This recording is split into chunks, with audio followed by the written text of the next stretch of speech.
Hello everyone, मी Zakir sir, संचालक vision academy Kinwat.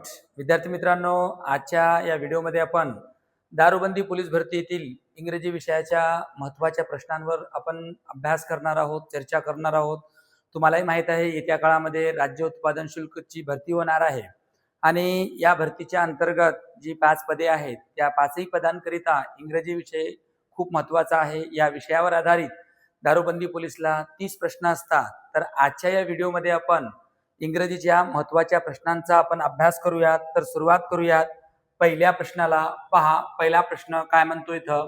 हा जो प्रश्न आहे, रिकाम्या जागी आपल्याला योग्य तो शब्द फिल करायचा आहे आणि हा जो क्वेश्चन आहे हा इंग्रजीतील बेसिक जो घटक आहे ज्याला आपण आर्टिकल म्हणतो, त्या आर्टिकल घटकावर आधारित हा प्रश्न आहे. तर क्वेश्चन काय म्हणतो पहा, you must have dash dash egg every day. पहा, दररोज तुम्हाला एक एक खायला पाहिजे असं इथं बोललेलं आहे. तर इथं एग EGG या शब्दाच्या अगोदर आपल्याला योग्य तो आर्टिकल घ्यायचा आहे. त्याच्यामध्ये ऑप्शन नो वर्ड, अँड, ए आणि द हे 4 पर्याय आहेत. तर इथं एक जो आहे हा एक नाऊन आहे आणि नाऊन मध्ये हा कोणता नाऊन आहे, हा एक कॉमन नाऊन आहे, सामान्य नाम आहे आणि याची बिगिनिंग जी आहे, बिगिनिंग ई या वॉवेलने झालेली आहे आणि त्याचबरोबर साऊंड सुद्धा वॉवेल सारखा असल्यामुळे इथं आर्टिकल कोणता वापरतात, द अँड हा आर्टिकल इथं वापरतात. ऑप्शन नंबर 2 हा याचं उत्तर आहे. जेव्हा वॉवेलने सुरुवात होईल आणि त्याचं प्रोनाउन्सिएशन, उच्चार, साऊंड सुद्धा वॉवेल सारखा असेल तर तिथं आर्टिकल अँड हा वापरला जातो. त्यानंतर पुढील प्रश्न पहा. प्रश्न काय म्हणतो इथं, अँटोनिम्स आपल्याला लिहायचा आहे. अँटोनिम्स कोणत्या शब्दाच्या जागी या अधोरेखित केलेला जो शब्द आहे स्कोर्चिंग जो आहे या शब्दाच्या जागी आपल्याला योग्य तो विरुद्धार्थी शब्द घ्यायचा आहे. अर्थ काय होतो पहा, the weather was scorching. Scorching म्हणजे काय आहे, अत्यंत गरम ज्याला म्हणतो, व्हेरी हॉट ज्यासाठी म्हणतो, अत्यंत गरम या अर्थाने हा शब्द वापरतो. हॉट होता. आणि टुडे आज मात्र कसं आहे, इट फील्स प्लीझंटली कूल. आज थोडं कूल वाटत आहे. तर यासाठी योग्य तो शब्द इथे घ्यायचा आहे. याच्यामध्ये पहिला जो आहे पर्याय सिझलिंग आहे. सिझलिंग म्हणजे ज्याला आपण चकचकीत म्हणतो, चकित आहे, हा इथं नाही. त्याच्यानंतर डिलाइटफुल आहे. डिलाइटफुल म्हणजेच इथं काय आहे, ज्याला म्हणतो आपण आनंदी म्हणतो, आनंदी, हा सुद्धा नाही. त्याच्यानंतर दुसरा आहे ब्लेझिंग आहे. ब्लेझिंग म्हणजे ज्याला आपण तेजस्वी म्हणतो, तेजस्वी. आणि त्याच्यानंतर थर्ड जो आहे याच्यामध्ये फ्रीजिंग आहे. फ्रीजिंग म्हणजे ज्याला आपण काय म्हणतो, अत्यंत थंड. यासाठी हा शब्द आपण वापरतो, अत्यंत थंड. म्हणजे या शब्दाचा योग्य विरुद्धार्थी जो शब्द आहे पर्याय क्रमांक 4 आहे. अपोजिट वर्ड कोणता आहे तो, फ्रीजिंग हा याचं करेक्ट आन्सर आहे. पहा, तिसरा क्वेश्चन काय म्हटलेला आहे, insects and animals help seeds to be spread over a large area.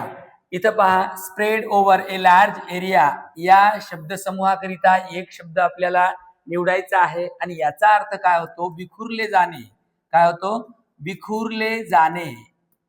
या शब्दाकरिता आपल्याला योग्य शब्द इंग्रजीतला निवडायचा आहे. याच्यामध्ये पहिला आहे डिसरप्टेड आहे. डिसरप्टेडचा अर्थ काय होतो, विस्कळीत करणे. काय होतो, विस्कळीत करणे याचा अर्थ म्हणजे एक प्रकारचं काय आहे, डिस्टर्ब करणे. हा होत नाही, इथं विखुरले जाणे आहे.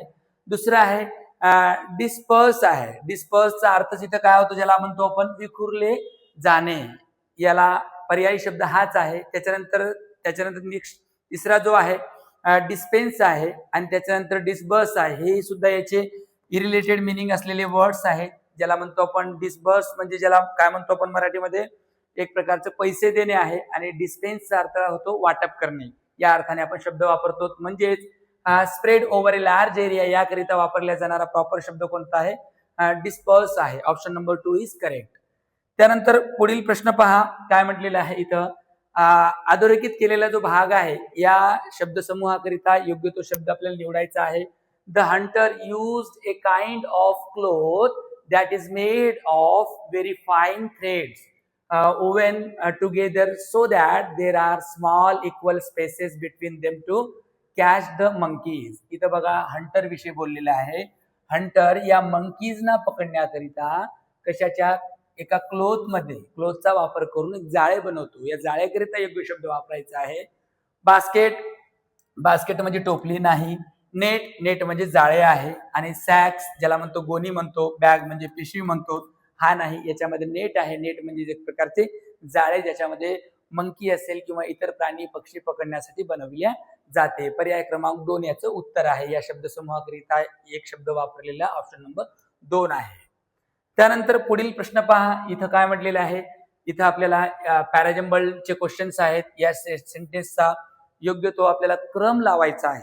आणि विद्यार्थी मित्रांनो, जेव्हा असे क्वेश्चन्स असतात, सर्वप्रथम तुम्हाला चारही पर्यायांचा अभ्यास करावा लागेल, चारही पर्याय समजून घ्यावा लागेल आणि त्यातील सुरुवातीची घटना, कर्ता कोणता आहे यांचा योग्य क्रम लावून आपल्याला वाक्य बनवावं लागेल.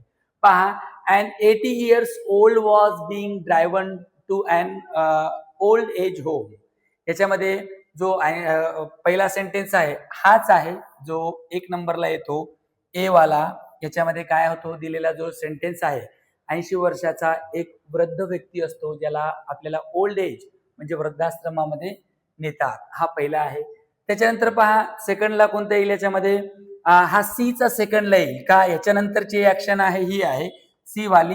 He was Jubilant. ज्युबिलियंट म्हणजे एक प्रकारचा तो हॅपी झाला, खुश होता. का होता, talking about the wonderful time he was going to have. मग तो त्या ओल्ड एज मध्ये जाताना एक हॅपी होता तो. आता ऍक्च्युली तो सीन हॅपीचा नसतो.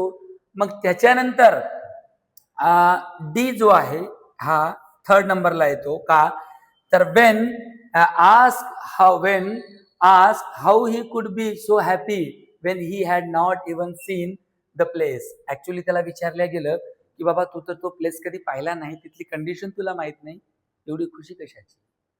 ही रिप्लाईड, हा चौथा सेंटेन्स आहे. काय फोर्थ जो आहे, ही replied, how does that matter, how does that matter, I have decided to be happy. मग त्या गोष्टींचा माझ्यावर कसा परिणाम होणार, मी ठरवलं आनंदी राहायचं. म्हणजे जेव्हा माणूस ठरवतो की ठिकाण कोणतं आहे, परिस्थिती कोणती आहे, हे मॅटर करत नाही, मन जर ठरवलं हॅपी राहायचं, विषय संपला, हा याचा अर्थ होतो. तर याच्यामध्ये ए सी, त्याच्यानंतर डी बी ऑप्शन नंबर कोणता आहे, एक याचं करेक्ट उत्तर आहे. तर असे जे सेंटेन्सेस असतात यातील कर्ता, क्रिया आणि योग्य क्रम जोडून आपल्याला वाक्यांचा एक अर्थपूर्ण उतारा बनवावा लागेल. त्यानंतर पहा नेक्स्ट जो क्वेश्चन आहे, इथं काय म्हटलेलं आहे, select the most appropriate meaning of the given proverb. Proverb विषयी आपल्याला विचारलेला आहे आणि या प्रोवर्बचा अर्थ काय होतो तोच विचारलेला आहे. Don't count your chickens before they hatch. एखादी गोष्ट घडण्यापूर्वीच तिचा जास्त आपल्याला उहापोह करता येत नाही. म्हणजे रिझल्ट लागायचं बाकीच आहे आणि गावात घोषित केलो मी पास झालो म्हणून, असं नाही करायचं. म्हणजे एखादी गोष्ट आपली जोपर्यंत सिद्ध होत नाही, ज्याची खात्री होत नाही, तोपर्यंत त्या गोष्टींवर चर्चा जास्त करायची नसते. याकरिता इथं काय म्हटलेलं आहे, you can not depend on something happening be. म्हणजे घडणार आहे त्या घटनेवर डिपेंड राहायचं नाही, फॉर इट हॅज हॅपन, हे याचं करेक्ट उत्तर आहे. म्हणजे घडणार असेल आपल्याला माहित आहे, पण घडल्याशिवाय खात्रीपूर्वक आपल्याला त्याचा अनाउन्समेंट करता येत नाही आणि त्याचबरोबर त्याच्यावर डिपेंड राहता येत नाही, हा याचा अर्थ होतो. बाकी you should be cautious of those who always flatter. जे लोक तुमची स्तुती करतात त्यापासून तुम्हाला सावध राहावं लागेल. You should stand up for yourself. तुमच्याकरिता, तुमच्या हक्काकरिता इथं तुम्हाला उभे राहण्याविषयी बोललेलं आहे. You should take advantages. संधीचा तुम्हाला योग्य तो फायदा करून घ्यायचा आहे. हे 3 रिलेटेड झाले. याच्यामध्ये रिलेटेड जो आहे ऑप्शन नंबर 1 हा प्रोवर्बचा अर्थ सांगणारा सेंटेन्स आहे. त्यानंतर पुढील क्वेश्चन पहा, इथं काय म्हटलेलं आहे, I wrote this book review. इथं या क्वेश्चनचं आपल्याला काय करायचंय, पॅसिव्हाइज करायचं आहे. काय करायचंय, पॅसिव्हाइज करायचं आहे. तर विद्यार्थी मित्रांनो, जेव्हा ऍक्टिव्हाइजचं पॅसिव्हाइज करतो, 2 गोष्टी लक्षात ठेवायच्या. पहिली गोष्ट वाक्यातला ऑब्जेक्ट कोणता आहे, त्याच्यानंतर वाक्याचा टेन्स कोणता आहे. या 2 गोष्टी जर लक्षात ठेवलो तर आपल्याला पॅसिव्हाइज बनवायला सोपं जाते. याच्यामध्ये पहा, I wrote this book review, याच्यामध्ये दिस बुक रिव्ह्यू हा ऑब्जेक्टचा भाग आहे. मग त्याच्यानंतर सेंटेन्स इथं रोट आहे, सिंपल पास्ट आहे, V2 आहे. मग V2 असल्यामुळे पॅसिव्हाइज मध्ये वॉज किंवा वेअर वापरावं लागेल. इथं बघा दिस बुक रिव्ह्यू, आता इथं ऑप्शन वॉज रिटन बाय मी, हा इथं करेक्ट ऑप्शन दिलेला आहे. का, रोट असल्यामुळे वॉज घेतलं, रिटर्न वर्बचा थर्ड फॉर्म झाला आणि पॅसिव्हाइज मध्ये वर्बचा थर्ड फॉर्म वापरतात, बाय वापरून इथं आयचं ज्याच्यामध्ये मी केलं. ऑप्शन नंबर 1 जो आहे हा याचं करेक्ट उत्तर आहे. सेकंड जो दिलेला आहे दिस बुक रिव्ह्यू, विल बी वापरलेला आहे, फ्युचरचा इथं भाग नाही. त्याच्यानंतर तिसरा जो आहे, दिस बुक रिव्ह्यू वॉज राईट आहे, इथं रिटर्न पाहिजे म्हणून हा सुद्धा पर्याय नाही. दिस बुक रिव्ह्यू इज रिटर्न प्रेझेंटचा असल्यामुळे इथं नाही चालत. इथं रोट असल्यामुळे आपल्याला सिंपल पास्टच बी टू घ्यावं. सिंपल पास्टचाच वॉज किंवा वेर हा हेल्पिंग वर्ब वापरावा लागेल. राईट. त्यानंतर पहा पुढील जो प्रश्न आहे इथं काय म्हटलेलं आहे, ग्रॅमॅटिकली इथं करेक्ट वर्ब फॉर्म घ्यायचा आहे. म्हणजे इन शॉर्ट थोडक्यात इथं हा जो सेंटेन्स आहे टेन्सवर थोडक्यात डिपेंड आहे. तर इथं बघू आपण का कशावर आहे काय नाही. शी हॅड जस्ट फिनिश. बघा सेंटेन्स आहे स्ट्रक्चरनुसार हॅड आलेला आहे, फिनिश V3 आलेला आहे, पण याच्यावर जस्ट शब्द नाही वापरता येत का. आता इथं हॅड जस्ट म्हणजे आत्तासाठी हॅड नाही वापरते, तर भूतकाळ झालं म्हणजे ग्रॅमॅटिकल थोडं चुकलेलं दिसते इथं. शी हॅज जस्ट फिनिश्ड, हॅज हे प्रेझेंट आहे, प्रेझेंट इथं आपण वापरू शकतो. त्याच्यानंतर थर्ड फॉर्म ही सुद्धा स्ट्रक्चर करेक्ट आहे. त्याच्यामध्ये शी हॅज जस्ट फिनिशिंग, इथं फिनिशिंग नाही चालत का, तर इथं हॅज नंतर वर्कचा आपल्याला काय पाहिजे, थर्ड फॉर्म पाहिजे म्हणून हा नाही. इथं शी इज जस्ट फिनिश, इथं मग फिनिश नाही चालत, इथं आपल्याला ING फॉर्म पाहिजे म्हणून हा सुद्धा पर्याय नाही. म्हणजे पर्याय जो आहे याचं अचूक जो उत्तर आहे कोणता आहे, ऑप्शन नंबर 2 जो आहे हा करेक्ट आहे. म्हणजे विद्यार्थी मित्रांनो, हेल्पिंग वर्ब वापरताना काळाचा विचार तर करावाच लागतो. त्याचबरोबर जे शब्द आहेत, नाव क्रिया घडत आहे यासाठी वापरतात, ऍट प्रेझेंट यासाठी वापरतात, असे शब्द आपल्याला लक्षात ठेवावे लागेल. जसे याच्यामध्ये जस्ट म्हणजे आत्ताच पूर्ण झालेली क्रिया सांगण्यासाठी जस्ट हा शब्द इथं वापरलेला आहे. त्यानंतर पहा नेक्स्ट जे क्वेश्चन आहे इथं आपल्याला काय करायचं आहे, इथं ऍक्च्युली एरर फाइंड करायचं आहे. याच्यामध्ये एरर कोणता आहे काय नाही इथं बघू आपण. Indian companies are increasingly creating a mark in the global market of late. आता याच्यामध्ये तुम्हाला दिसेल कंपनीजची स्पेलिंग आपल्याला इथं चुकलेली दिसते. बघू ऑप्शन मध्ये आहे का. Increasingly creating a mark in the global mark, no error. इथं कंपनीज, इथं कंपनीची स्पेलिंग चुकलेली इथं पाहायला मिळते. COMPANIES कंपनीज, इथं ए पाहिजे, इथं ए दिसत नाही. म्हणजे चुकलेला एररचा भाग जो आहे हाच आहे ज्याच्यामध्ये स्पेलिंगची मिस्टेक आहे. त्यानंतर पहा पुढील क्वेश्चन कशावर आधारित आहे. इथं आपल्याला इथं सुद्धा स्पेलिंग वरच आधारित हा क्वेश्चन आहे. स्पेलिंग कुठे एरर झालेली आहे काय नाही तो भाग आपल्याला फाइंड करायचा आहे. The scientist conducted A series, scientist लोकांनी एक सिरीज कंडक्ट केलेली आहे. कशाची, एक्सपेरिमेंट केली त्याची, टू टेस्ट देर हायपोथेसिस म्हणजे जे ग्रहित असतात त्या ग्रहितांवर. तर इथं हायपोथेसिस जो आहे शब्द याची स्पेलिंग इथं आपल्याला चुकलेली दिसते. इथं करेक्ट स्पेलिंग पाहिजे HYPOTHESIS, हायपोथेसिस हे स्पेलिंग करेक्ट आहे. म्हणजेच इथं हा जो भाग आहे हा अधोरेखित केलेला हा इथे चुकीचा आहे. म्हणजे चुकीचा उत्तर आपल्याला फाइंड करायचा आहे स्पेलिंग एररचा. ऑप्शन नंबर 1 जो आहे हा स्पेलिंग एररचा भाग आहे. त्यानंतर पहा पुढील क्वेश्चन इथं काय म्हटलेलं आहे, part of the following sentence have been given as option, select the option that contains an error. दिलेल्या वाक्यातला चुकीचा भाग आपल्याला शोधायचा आहे. आणि हा चुकीचा जो भाग आहे, आय यूज टू रोड, पहा आय यूज टू ठीक आहे, इथपर्यंत ठीक आहे, इथपर्यंत बी ठीक आहे. रोड जो आहे तुम्हालाही माहित असेल विद्यार्थी मित्रांनो, जेव्हा आपण यूज टू वुड किंवा कोणताही मॉडल ऑक्झिलरी वापरतो त्या मॉडल ऑक्झिलरीच्या नंतर क्रियापदाचा पहिला फॉर्म बेस फॉर्मच वापरतो. म्हणजे इथं आपल्याला ऍक्च्युली कोणता शब्द पाहिजे, राईट पाहिजे. म्हणजेच मॉडल ऑक्झिलरी कोणते असेल यानंतर येणारा जो वर्ब आहे तो वर्ब कसा असतो, मूळ रूपात असतो. म्हणजे तिथे यूज टू च्या नंतर V1 पाहिजे. याचा अर्थ इथं काय आहे, कोणता इथं रोड पोएम्स हा इथं भाग इथं काय आहे चुकीचा आपल्याला दिसतो. हे इथं राईट पाहिजे. म्हणजे ऑप्शन नंबर 4 याचं काय आहे आन्सर आहे, ज्याच्यामध्ये ग्रॅमॅटिकल मिस्टेक झालेली आहे. आणि हा नियम मॉडल ऑक्झिलरीच्या नंतर क्रियापदाचा पहिला रूप वापरतात यावर आधारित आहे. त्यानंतर पहा नेक्स्ट जो क्वेश्चन आहे इथं, Surabhi is the dash friend anyone could have. आता इथं आपल्याला रिकाम्या जागी योग्य डिग्रीचा फॉर्म घ्यायचा आहे. आणि तुम्हालाही माहित आहे द आणि त्याचबरोबर सेंटेन्स मध्ये वन ऑफ द असे जर शब्द आलेले असेल तर हे शब्द कोणत्या डिग्रीमध्ये वापरतात? सुपरलेटिव्ह डिग्रीमध्ये वापरतात. हा एक पॉइंट तुम्हाला लक्षात जर असेल तर तुम्ही याचं उत्तर शोधू शकता. इथं द वापरलेला असल्यामुळे इथं आपल्याला सुपरलेटिव्ह डिग्रीमध्ये बेटर हा कंपॅरेटिव्ह फॉर्म झाला. मोस्ट गुड हा वर्ड रॉंग आहे. बेस्ट हे करेक्ट आहे. गुड पॉझिटिव्ह डिग्रीमध्ये वापरतात. का तर इथं गुड पॉझिटिव्ह डिग्रीमध्ये ज्याला पीडी म्हणतो आपण, त्याच्यानंतर गुडचं इथं बेटर जो आहे बेटर सीडी मध्ये वापरतो आणि बेस्ट जो आहे हा एसडी मध्ये वापरतो. तर इथं वाक्याचा अर्थ पूर्ण करणारा जो शब्द आहे इथं कोणता पाहिजे आपल्याला? बेस्ट पाहिजे. तर इथं पहा, Surabhi is the best friend, इथं प्रॉपर ऍडजेक्टिव्हचा फॉर्म झाला. तर जर वाक्यामध्ये आपल्याला द किंवा वन ऑफ द असेल तर इथं ऍडजेक्टिव्ह आपल्याला सुपरलेटिव्ह डिग्रीची वापरावं लागेल. Than any other, many other असेल तर ऍडजेक्टिव्हला ER, आर, IER अशा ऍडजेक्टिव्हच्या स्वरूपानुसार प्रत्यय आपल्याला घ्यावं लागेल. राईट. त्यानंतर पहा पुढील जो क्वेश्चन आहे इथं आपल्याला ऍक्टिव्ह वाईज हे करायचं आहे. The candidates are being interview for the job by them. आता इथं बीइंग इंटरव्ह्यूड हा जो वाक्य ऑलरेडी पॅसिव्ह वाईजचा आहे तर आपल्याला ऍक्टिव्ह वाईज करायचा आहे.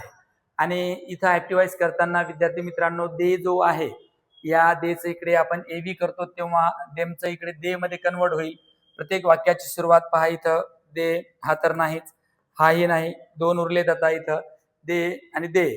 आता याच्यामध्ये चालू वर्तमान काळ असल्यामुळे आपल्याला काय करावं लागेल? देच्या नंतर आर पाहिजे. इथं हॅव दिलेला आहे, हा याचा आन्सर नाही. म्हणजे इथं हा वाक्य आपण पुढील पाहू. They are interviewing the candidates for the job, हा याचं अचूक उत्तर आहे.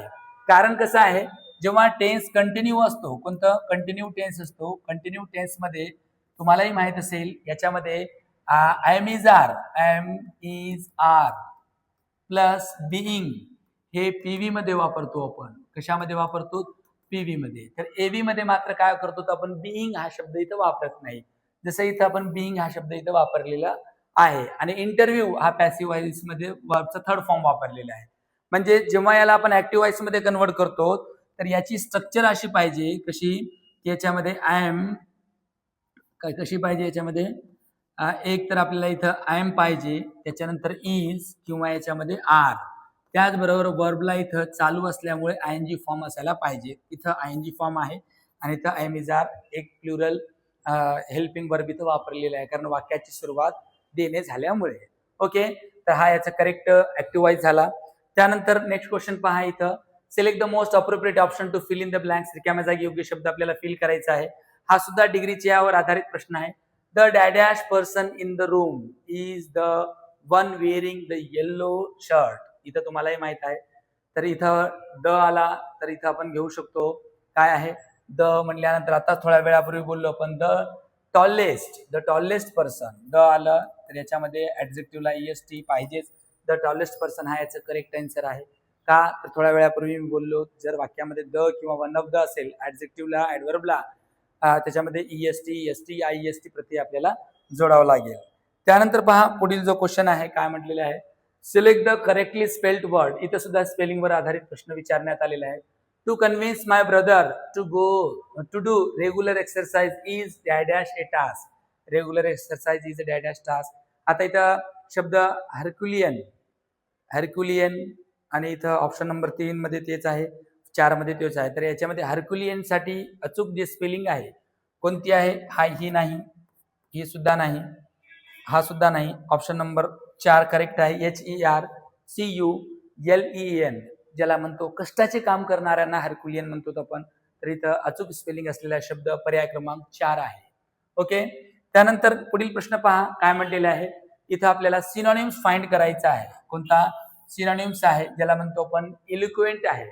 इलिक्वेंटचा अर्थ काय होतो? सुसंगत, ज्याला म्हणतो आपण प्रभावी, असा याचा अर्थ होतो प्रभावी. तर इथं the politicians delivered an eloquent speech that एक कॅप्टिवेटेड द ऑडियन्स. त्याचं जे भाषण होतं तो भाषण कसा होता? एक प्रकारचा मंत्रमुग्ध करणारा भाषण होता. त्याच्यामध्ये पहिलं आहे रॅम्बलिंग आहे. रॅम्बलिंग म्हणजे ज्याला आपण भरकटत जाणे म्हणतो, हा नाही. त्याच्यानंतर दुसरं आहे आर्टिक्युलेट. आर्टिक्युलेट हे करेक्ट आहे, म्हणजे एक प्रभावी ज्याला म्हणतो आपण.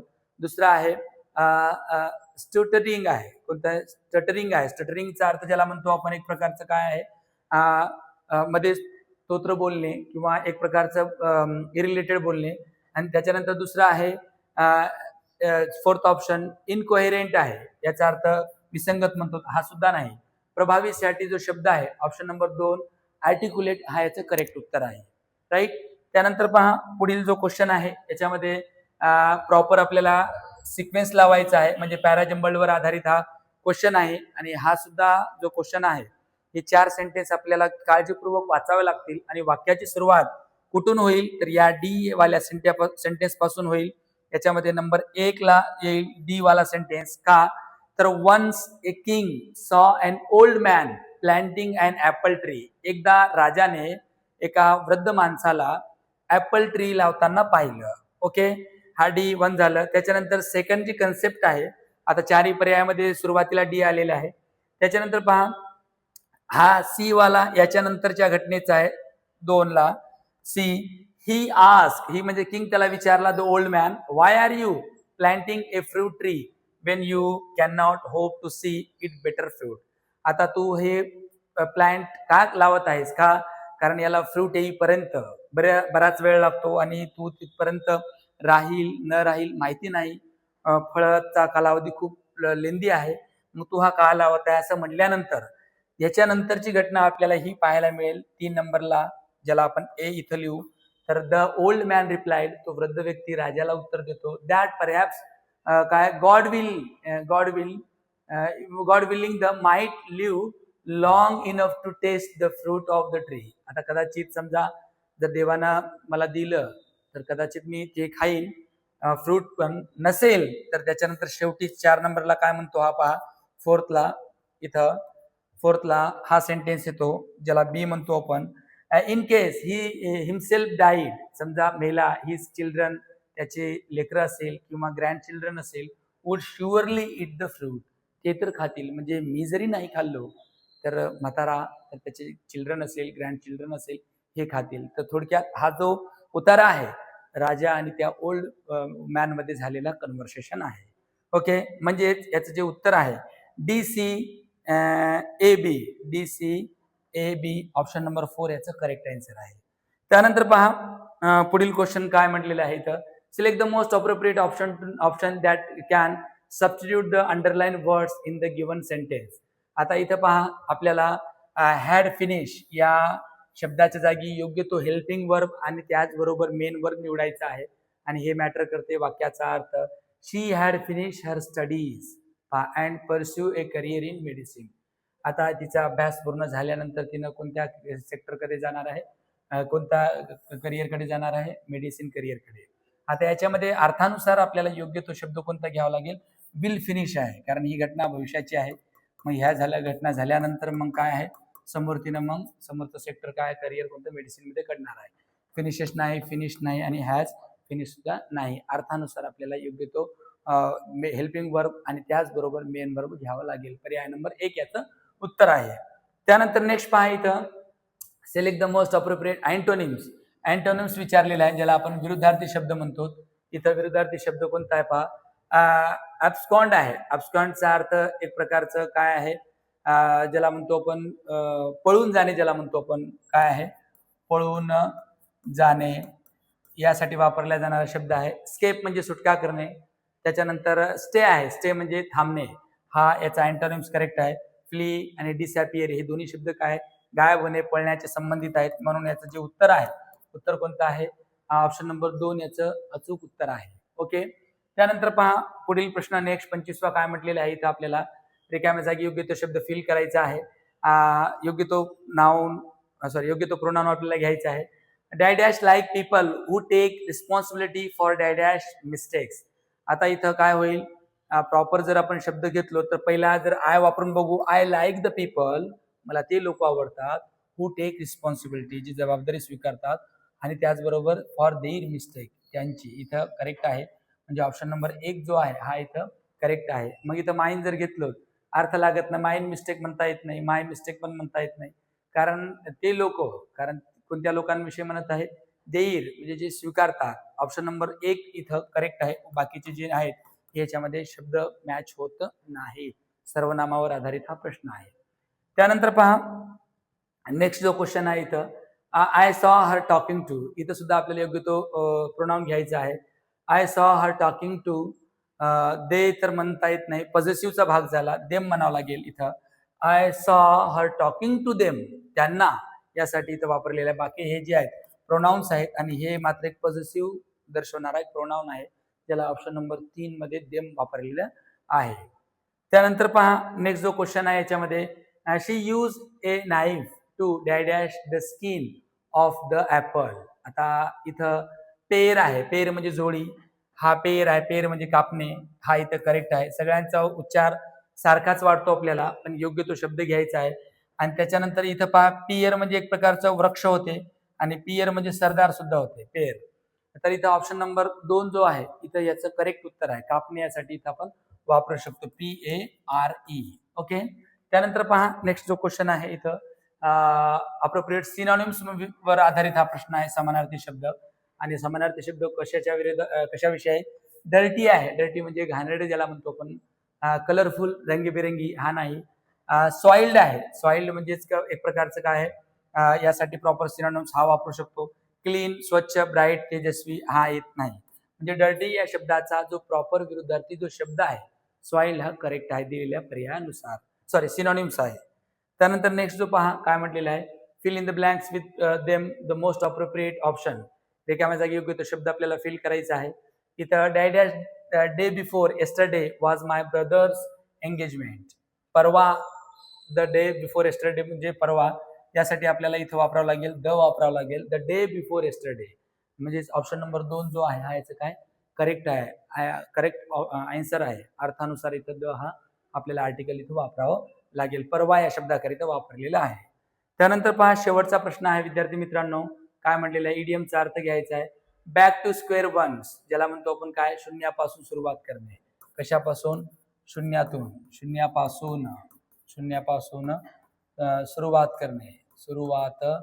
करणे यासाठी वापरलेला शब्द आहे. तर इथं जो आहे ऑप्शन 1 जो आहे हाच करेक्ट आहे. Start again from the beginning, option number 1 याचं अचूक उत्तर आहे. तर अशा प्रकारे विद्यार्थी मित्रांनो आजच्या या व्हिडिओमध्ये आपण जे दारूबंदी पोलीसला आलेले जे प्रश्न आहेत यांचा आपण सविस्तर अभ्यास केलो. तर पुढील व्हिडिओजमध्ये सुद्धा आपण अशाच प्रकारच्या प्रश्नांवर अभ्यास करूयात.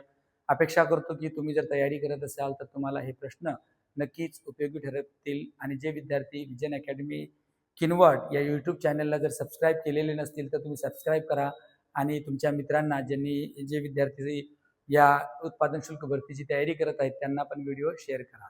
धन्यवाद.